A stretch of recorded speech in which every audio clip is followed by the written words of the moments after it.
This is IBM Museum, and this video is actually a re-recording of an earlier video. The first one I had when I got back from computer reset.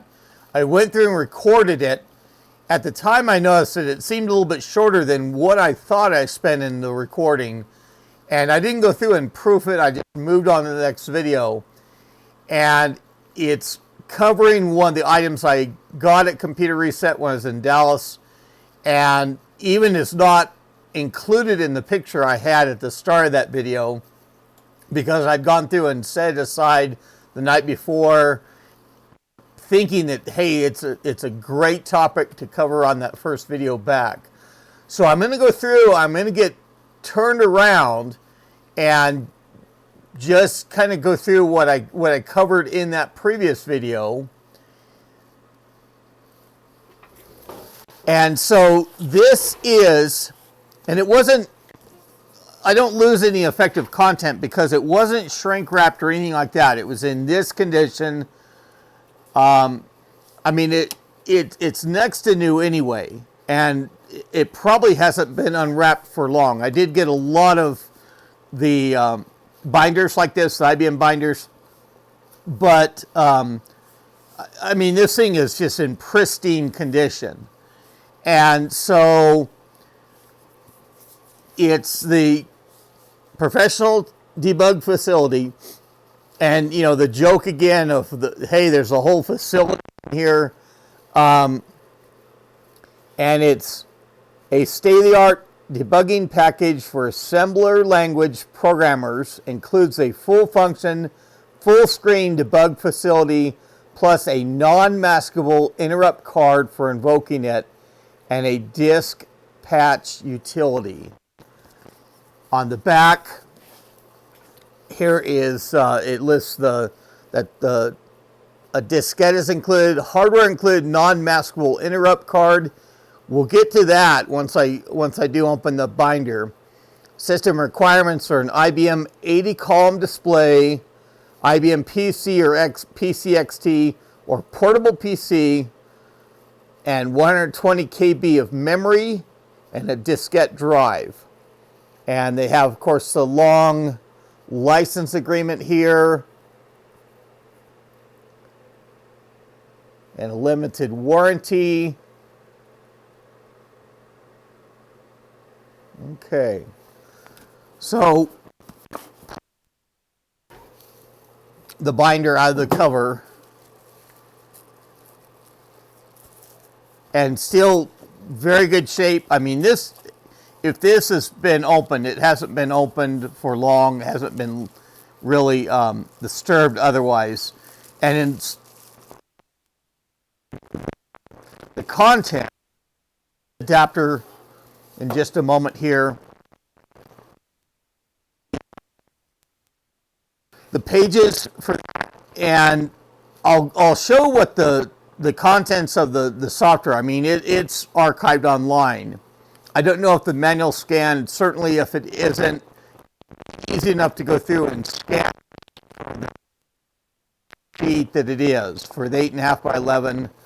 And, you know, it'd be interesting to look in that manual. In fact, let's go through.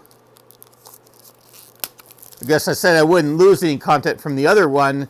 If this video doesn't come through, then it's not in the condition that I got it, because I've now opened these pages. We'll go through and we can put it in the binder and kind of go through. There's a card here, just a quick reference card, and I think these things typically went to the front of this. Even has the 3-ring. It has a serration along an edge. You could separate this quick reference card. And I'll go through. Actually, let me put it to the back, just so it doesn't go through and get split on that serration, like I think it will if it's at the front. And we'll clip the binder closed. And just going through, leafing through this, and about this book. And this is the first edition in 1984. And there we've got about this book.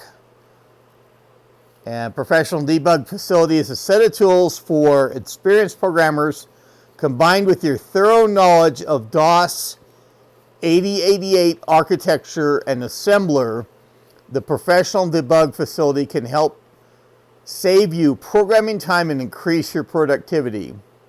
However, like any tool used with care, the Professional Debug Facility provides direct access to information on diskettes and fixed disk. You can alter directories, patch bad sectors, view file allocation tables, and more.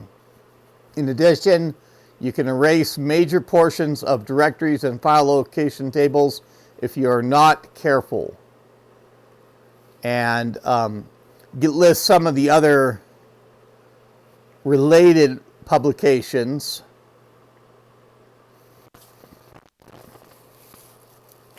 Okay. And this talks about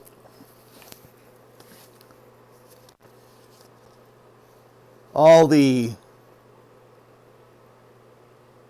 aspects to the program. There's a terminate and stay resident portion of that, and that's why we'll get to the adapter here in a moment, kind of show what it does.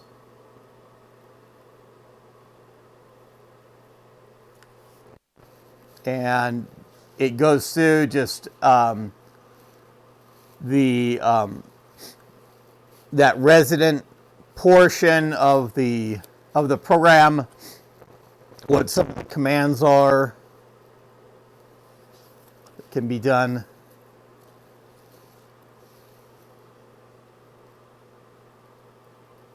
And then it has even a section on disk repair modes.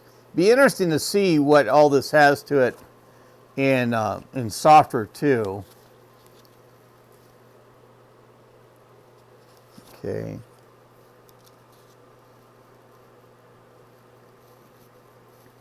And then using the resident debug tool features. Using RDT, you can execute program through single or multiple steps, display and alter processor registers, memory or I/O space, search memory contents to find an ASCII, EBCDIC or hexadecimal string, copy an area of memory from one location to another location, compare one area of memory to another area of memory, display the status of the math coprocessor if installed, print memory, the instruction trace buffer and disassembled instructions, break out of programs and bring up RDT using the NMI, which is a non-maskable interrupt card. And that's the adapter that we have here. Okay. And the disk repair feature. You can view or change physical sectors, logical sectors, file names, generate calls and interrupts to DOS, BIOS or other resident routines, change file attributes, look at disk parameters, and then it lists the requirements.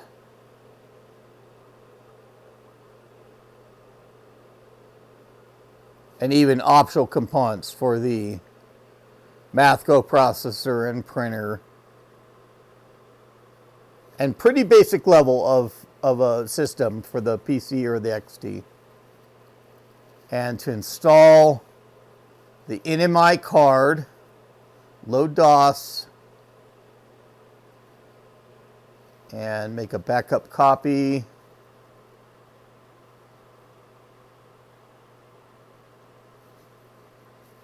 And there's also a demonstration. Yes.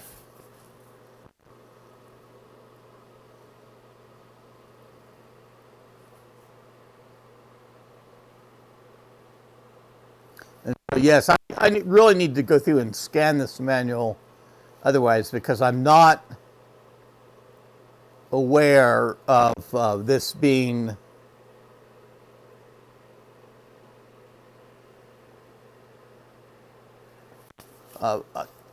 this being archived online.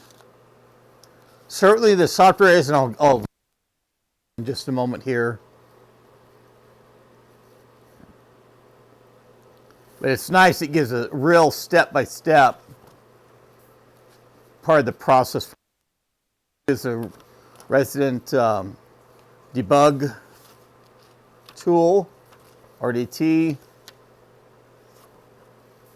going through and loading it.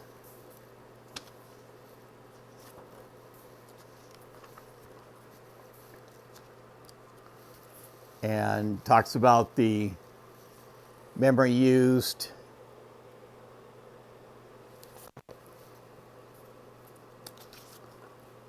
Okay, using RDT Windows, using a fixed disk.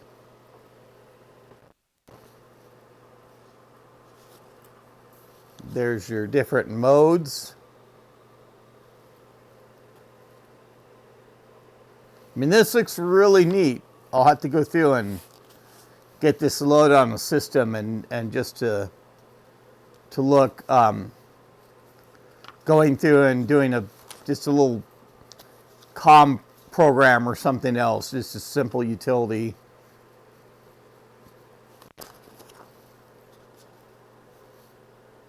Okay.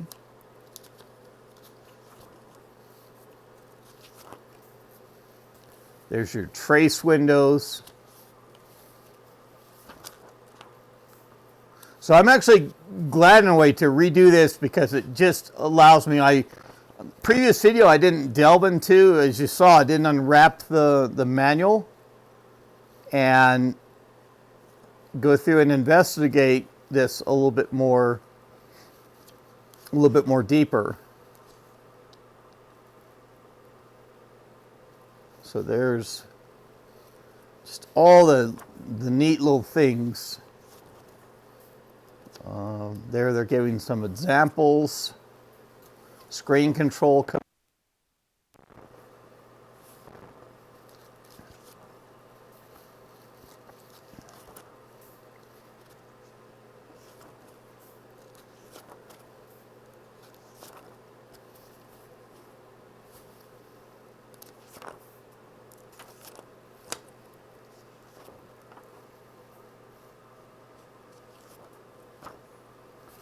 Okay.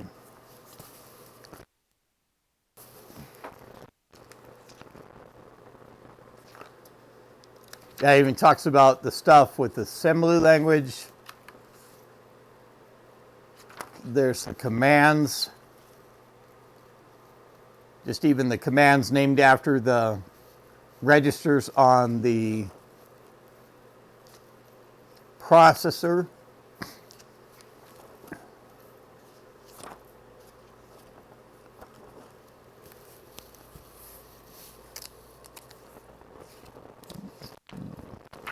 It's alphabetical order. There's your step count. The number of instructions to be executed. Because you're going through, I'll show how the adapter plays into this as well. Correction flag. This is going to be very helpful for me just to do little DOS utilities.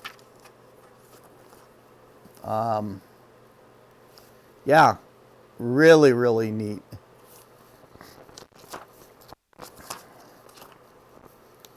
So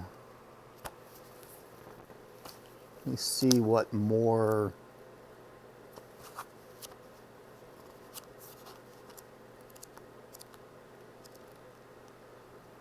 Okay. Kind of get through the commands. And of course, with the manual scan, people can look over these pages for themselves. There's the disk repair.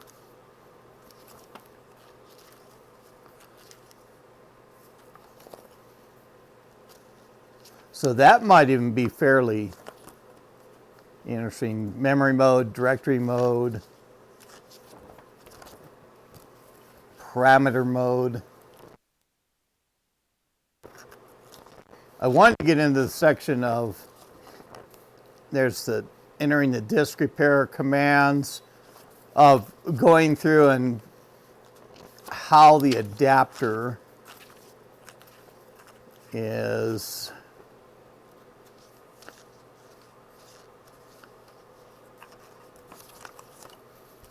okay, using RDT in high-level languages,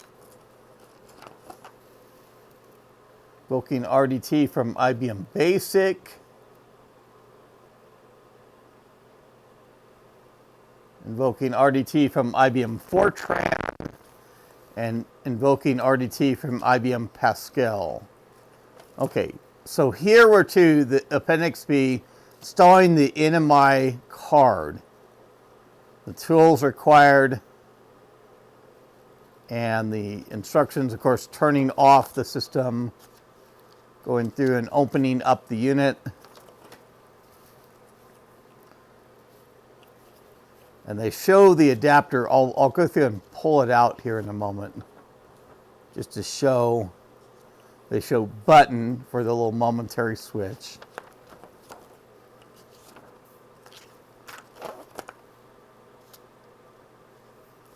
Okay. And verify the card works properly. Switch on your computer and press the button on the NMI card. Pressing the button without RDT in memory should cause a parity check. If you do not receive a parity check, bring your system unit in for service. If you do receive a parity check, switch off your computer and then switch it back on. Then return to page 1 through 3 of the getting started. And then the last is the index. Okay. So let me go through. I'll pull out the adapter. And I did do this in the other video just to show how relatively uninvolved this is otherwise. And, you know, there we've got even the IBM part number on there. Even look at that that icon there on the PCB. I'm trying even to decide what that is. Or is that actually just kind of a...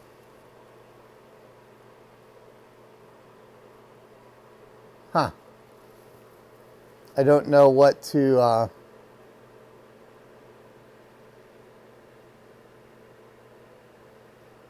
I wouldn't know if that's a representation of a heart or anything like that. But just on the one side of the adapter, it goes through and probably off the ground plane for that B1. And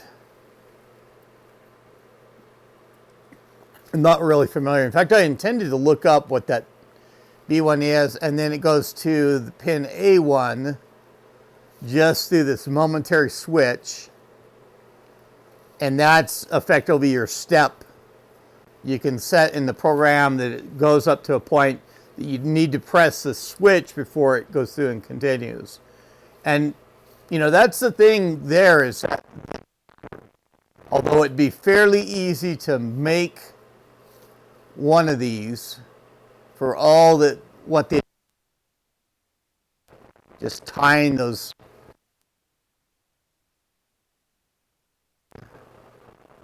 with the switch,